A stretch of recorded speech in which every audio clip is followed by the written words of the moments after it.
Nós lemos alguns versículos que é dito o cântico da vitória, ou reconhecido como o cântico da vitória.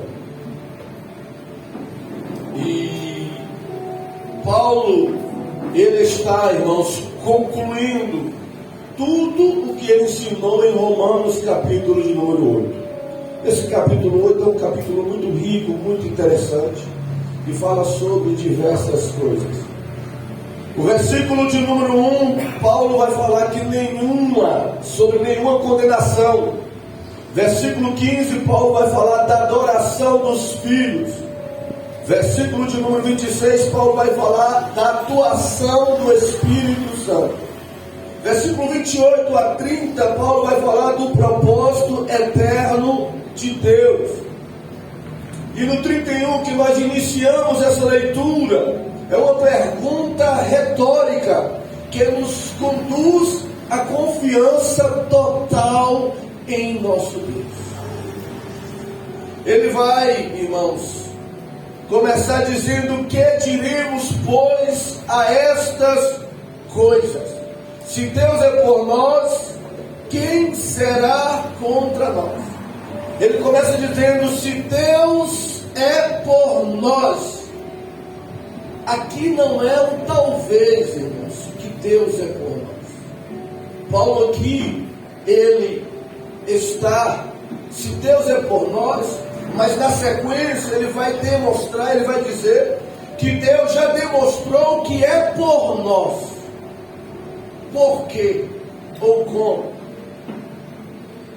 Como que Deus é por nós? Entregando o seu Filho amado em nosso lugar. Como que Deus é por nós? Nos justificando. Como Deus é por nós? Nos adotando como filhos dele em Cristo Jesus. Então Paulo começa a dizer: se Deus é por nós, aí ele indaga: quem será contra nós? Aqui Paulo vai dizer, ou ele está falando, que isso não significa ausência de lutas, mas que nenhuma oposição vai prevalecer contra aqueles que estão em Cristo Jesus, contra os planos de Deus sobre a vida do seu povo. Então ele diz: se Deus é por nós, quem será contra nós? Irmãos, quando Deus está a favor, nenhuma força é suficiente para te derrotar. Quando Deus é por você, quando Deus é com você, Paulo está dizendo: nada, nem ninguém há de superar, há de vencer, há de sucumbir aqueles que estão dentro do propósito de Deus. Eu quero dizer nesta manhã para você, manhã de ceia, manhã de aliança, que Deus é com você. Eu quero dizer para você que veio a esta casa adorá-lo, declarar aliança e comunhão com Jesus, em Deus, ou em Deus por Jesus, que Deus é por você. Deus é por nós, irmãos. Deus é pela sua igreja. Aleluia! E quando Deus é por nós, o medo perde a força, a acusação perde a autoridade, e a adversidade perde o controle. Deus é por você em Cristo Jesus. E se Deus, Ele é por nós, a vitória, irmãos, não é possibilidade, é promessa de Deus. Quando Deus é por nós, ter vitória não é possibilidade, é promessa de Deus nos dar vitória. Aleluia. Levante as tuas mãos para receber esta palavra de Deus. Deus é por você. Nesta situação adversa, nesse momento difícil, Deus está dizendo: eu sou por você. E ao Ele afirmar isso, a vitória não é possibilidade, mas é promessa de Deus para a sua vida.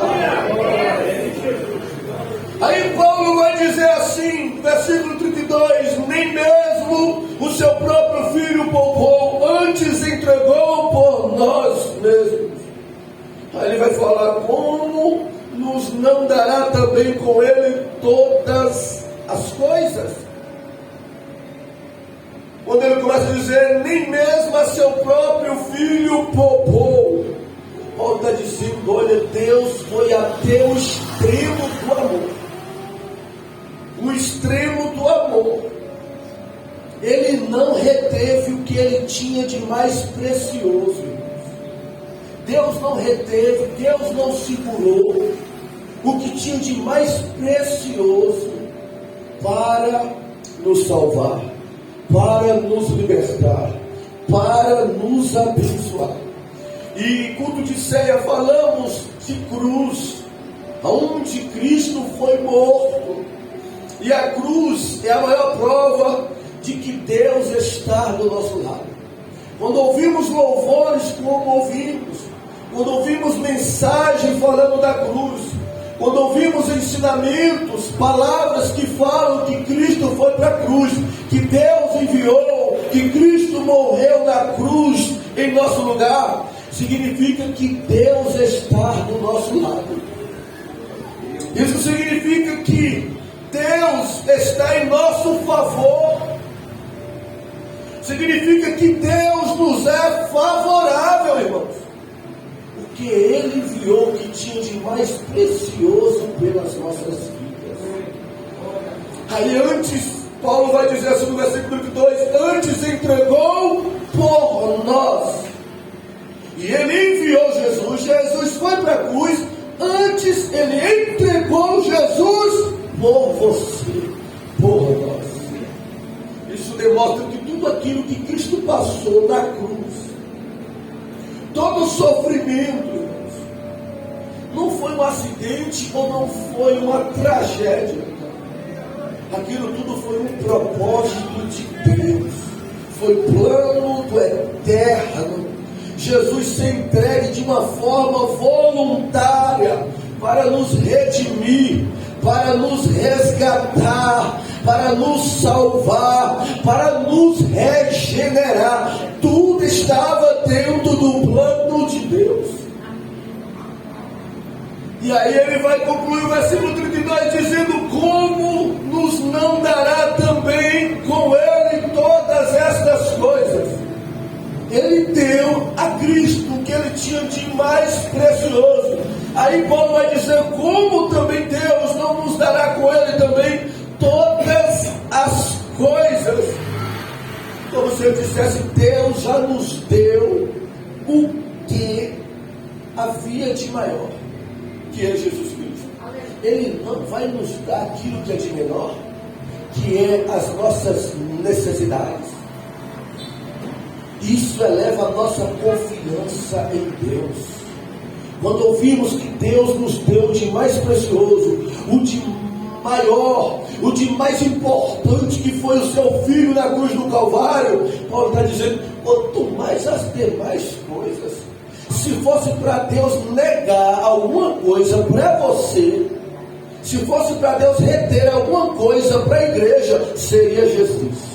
Ele diria: Jesus eu não dou, eu dou qualquer outra coisa, mas Jesus eu não dou para morrer, para sofrer por vocês. Mas Ele deu Cristo para sofrer, para morrer por nós. Isso significa que qualquer outra coisa, segundo a vontade dEle, Ele há de te conceder, Ele há de nos ceder, Ele há de nos abençoar, irmãos. E precisamos acreditar nisso. Versículo 33, Paulo vai falar assim: olha, tudo, poderíamos falar: olha, Paulo, ouvir isso é muito bom, alegra o nosso coração, aumenta a nossa fé, renova a nossa esperança desse cuidado, desse amor de Deus para conosco. Nós somos novas criaturas, nós somos pessoas regeneradas, nós somos pessoas que foram perdoadas, nós somos pessoas que foram isentas em Cristo da condenação eterna. Porém, Paulo, ao ouvir isso, ao você falar sobre isso, nós estamos sujeitos a muitas acusações, Paulo. Mas de quem, Wagner? De Satanás, de pessoas e às vezes da própria consciência, porque às vezes a nossa consciência vive, de alguns vivem em conflitos.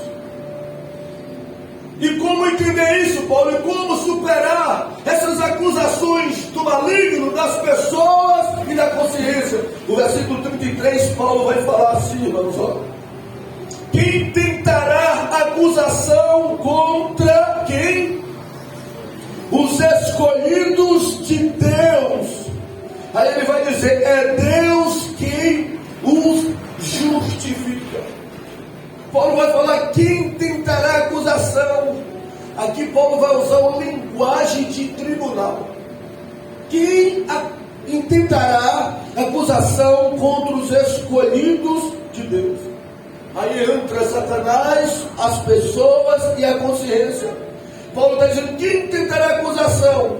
Ou seja, porque alguém pode até acusar, o inimigo pode até apontar, a consciência pode até entrar em conflito, mas não tem o poder final sobre a vida daqueles que estão em Cristo Jesus.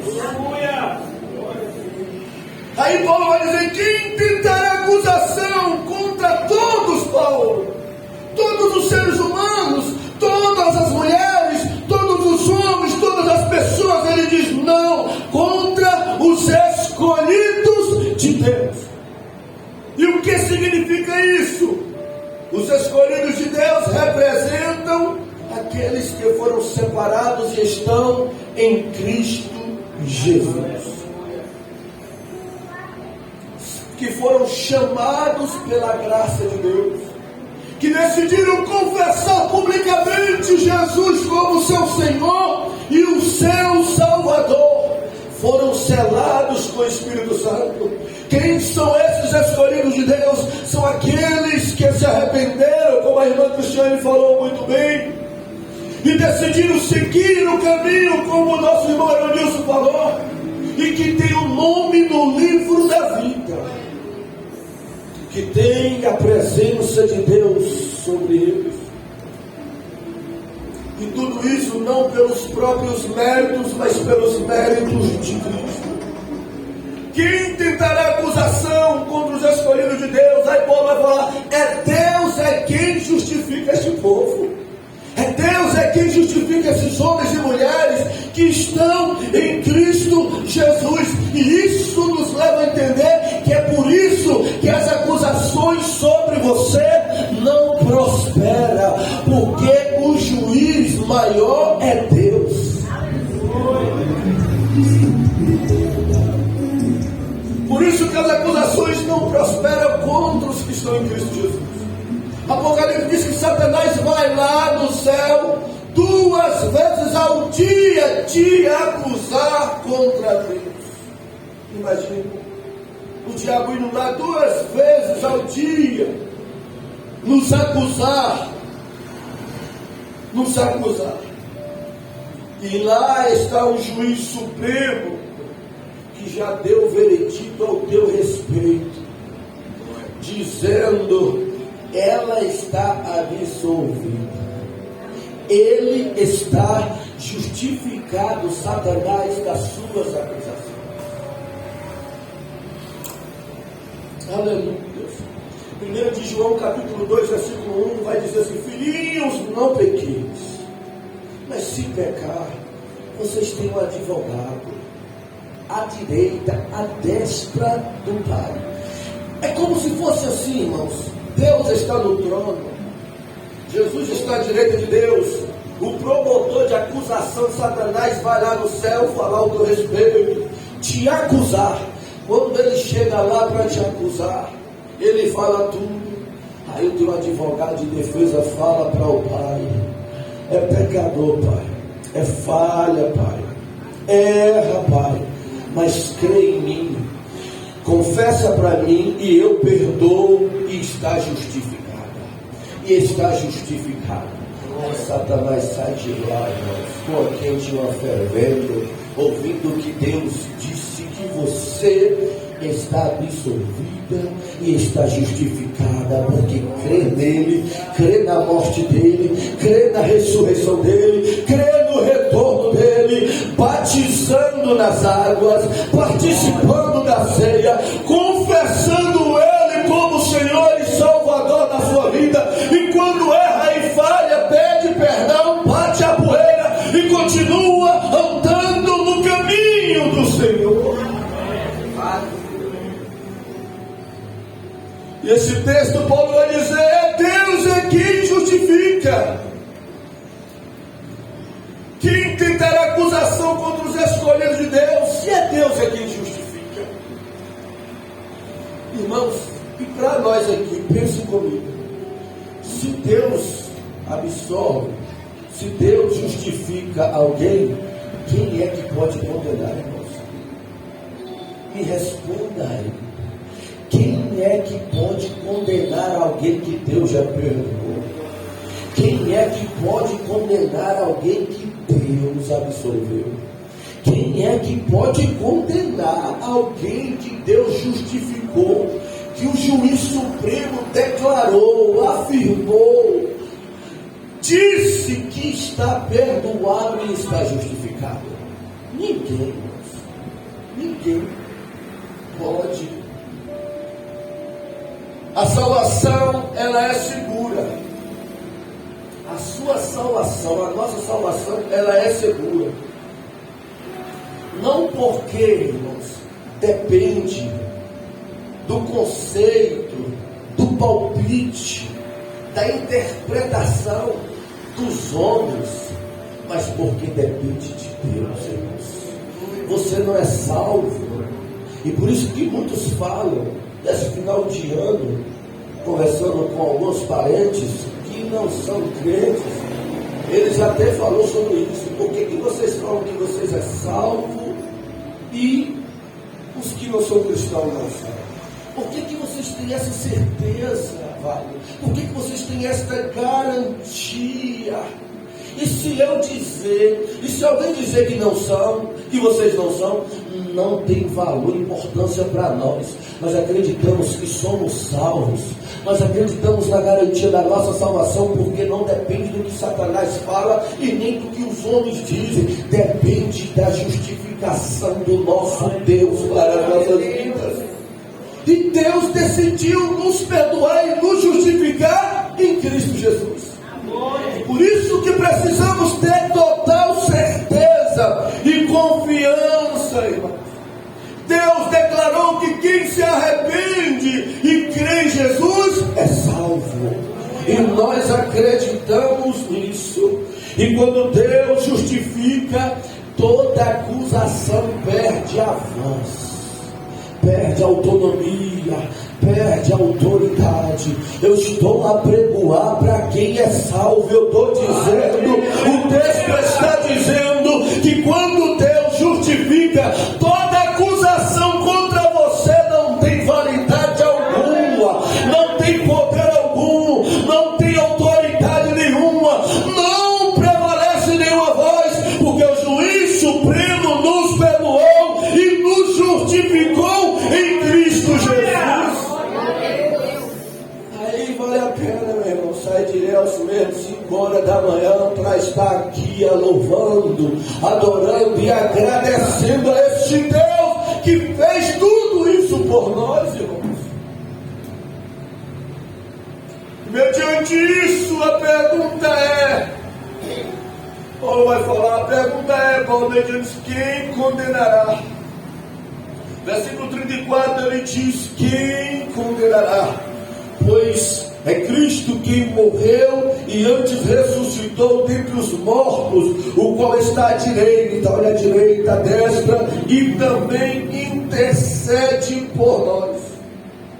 Paulo diz, mediante isso, ou seja, quem os condenará?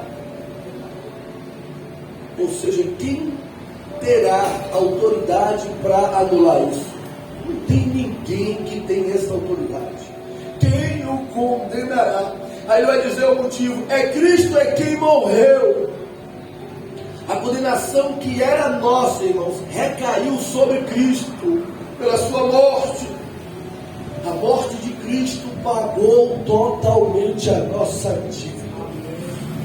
Aí ele vai dizer no 34, antes o ressuscitou, Cristo que morreu, e antes ressuscitou. Isso significa que o quê? Que a ressurreição de Cristo, a morte dele pelos nossos pecados e a ressurreição dele da morte, prova que Deus aceitou o sacrifício que ele fez para nos salvar e nos perdoar.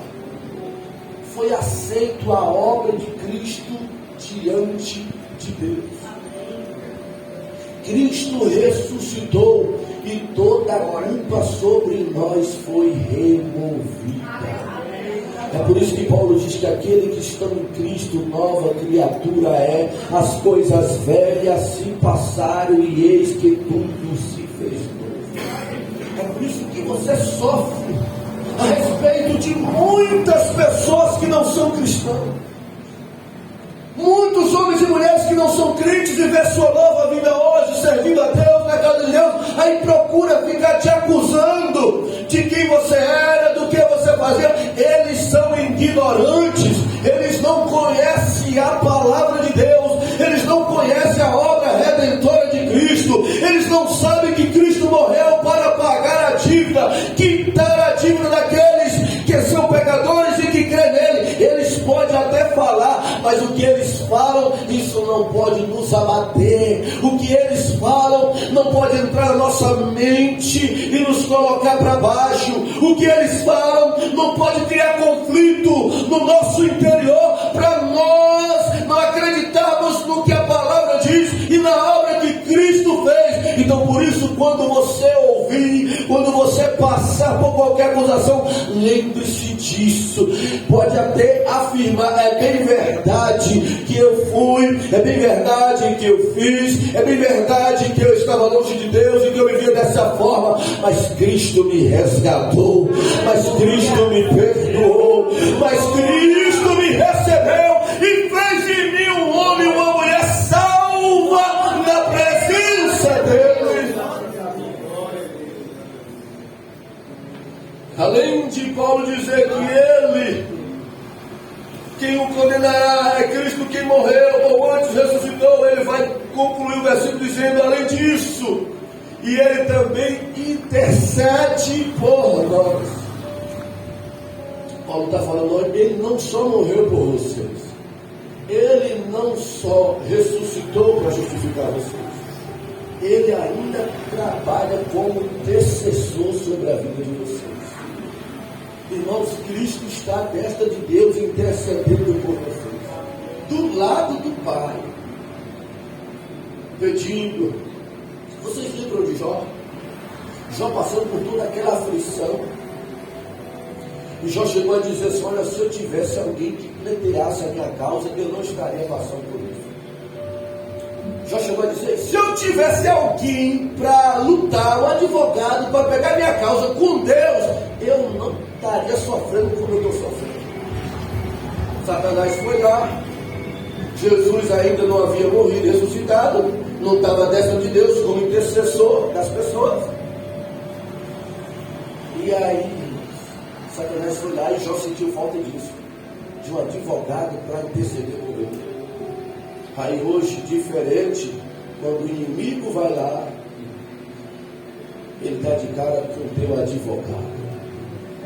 Diferente de Jó, intercedendo por você, intercedendo pela sua vida, pedindo ao Pai, conceda oportunidade, conceda livramento, venha abençoar, venha guardar, venha proteger.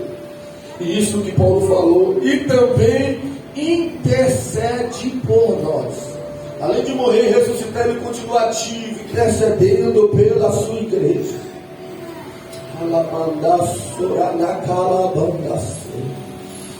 E o Espírito de Deus me disse aqui, irmãos, que agora mesmo ele está intercedendo por nós nesta manhã. Está intercedendo ao Pai por mim e por ti. Anamanda calamandara na sorene panda sorene calamandara. Aleluia, intercedendo para que o Pai continue nos sustentando, intercedendo para que o Pai continue nos perdoando, intercedendo para que o Pai continue nos renovando, intercedendo para que o Pai continue te abençoando. Com isso, contemplamos que verdadeiramente, irmão, Jesus ama seu povo. Morreu, ressuscitou e continua intercedendo por nós. Aí nós vamos ver no versículo 35, que diz assim: quem pode nos separar do amor dele? Ele fez tudo isso por nós, e quem pode nos separar do amor de Cristo? Aí Paulo vai falar de algumas circunstâncias, que será que seria possível essas circunstâncias te separar do amor dele?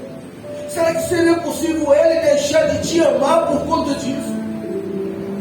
Paulo vai falar no versículo 35, tribulação, angústia, perseguição, fome e nudez, perigo e espada.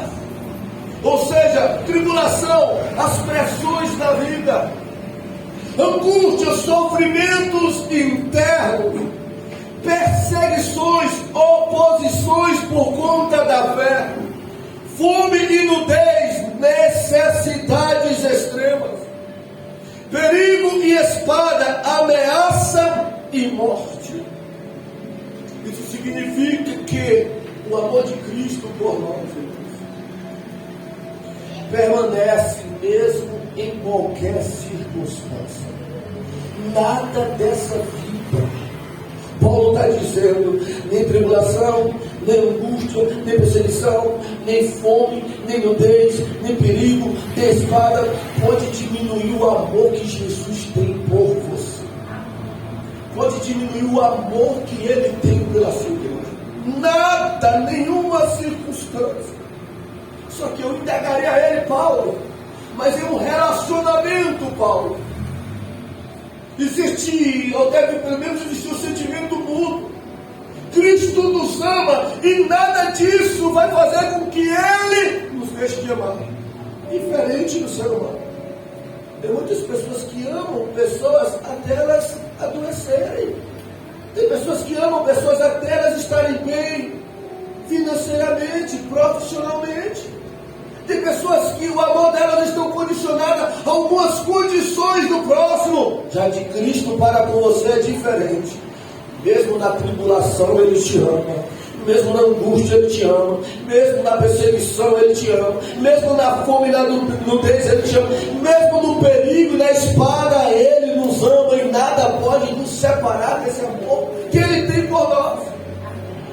Porém, como Paulo está falando do amor de Cristo para com a igreja, agora no versículo 36 ele vai falar do amor dos crentes para com Cristo. Porque no relacionamento existe deve pelo menos existir esse sentimento. Aí Paulo vai dizer assim, mas como, o versículo 36 ele diz assim: como está escrito, por amor de ti somos entregues à morte todo dia, fomos reputados como ovelhas para o matador. Paulo agora vai falar do amor dos cristãos para com Cristo, do amor do crente para com o seu Senhor. Eu poderia perguntar, como esse amor pode ser demonstrado, Paulo? Paulo responderia nesse versículo 36, dizendo: por meio da fidelidade e da disposição em sofrer por Ele. Demonstramos amor a Cristo com a fidelidade e a disposição de sofrer por Ele, de sofrer pela nossa fé. Por isso isso que ele fala assim, ó, por amor a Ele, nós somos entregues à morte todos os dias, como ovelha que vai para o matador. Irmãos, tem gente que sofre por amor a Cristo.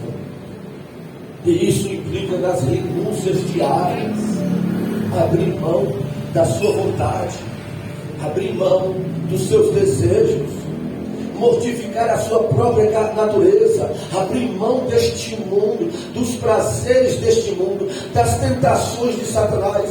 Tudo isso é demonstração de amor por Cristo Jesus. Quando nós nos permitimos ser transformados, estamos declarando amor a Cristo. Quando nós sofremos pela fé, estamos demonstrando amor a Ele. Quando nós renunciamos àquilo que queremos fazer, mas que não é do agrado dele, nós estamos como ovelhas indo para o matador, declarando que aquele que nos ama, nós também amamos a Ele. E aqui Paulo vai falar no 37, para quem acha que estamos perdendo, porque, irmãos, tem coisa nessa vida que você vai, por amor a Cristo, abrir mão. Você vai nessa vida renunciar. Você vai nessa vida retroceder, que muitos vão olhar para você e vai dizer assim, olha, ele está fracassando, ela está perdendo. Só que você não estará perdendo e nem fracassando. Porque Paulo vai falar no versículo 37, mas em todas estas coisas somos os mais que vencedores por aquele que nos amou. Ninguém perde ao negar a si mesmo, ou abrir mão de algo, ou ao perder alguma coisa por conta do amor de Cristo. Essa pessoa não está sendo fracassada, essa pessoa não está retrocedendo, essa pessoa não está perdendo, muito pelo contrário, ela está sendo vitoriosa. A Bíblia diz que ela está sendo vitoriosa, porque quando sofremos por Ele, sentimos o gozo da presença dele em nossa alma. Quando perdemos alguma coisa por Ele, nós também ganhamos mais dele nas nossas vidas. Quando somos perseguidos por Ele, pela fé dele, nós nos aproximamos mais da pessoa e da presença dele, e nisso somos os mais que vencedores por aquele que nos amou. Aleluia. Todo cristão, irmãos, por amor ao seu Salvador e seu Senhor, ele suporta a provação. Todo cristão, por amor ao seu Senhor e Salvador, ele foge das tentações.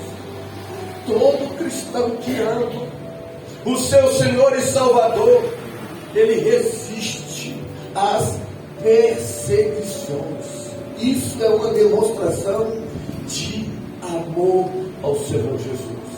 Ele entende quando você passa por tudo isso e continua servindo Ele, adorando Ele, buscando a presença dEle, temendo a Ele. Ele olha do céu e vê que você o ama. Nós vamos concluir o versículo 38 e 39. Paulo, ele não tem aqui nenhuma dúvida de que Deus deixará de nos amar por alguma coisa. Paulo, será, Paulo, que você não tem nenhuma dúvida de que Deus nos deixará de amar por alguma coisa? O 38 e 39, ele vai dizer, Paulo vai afirmar, ele diz assim, irmão, começa o 38 dizendo, porque estou certo,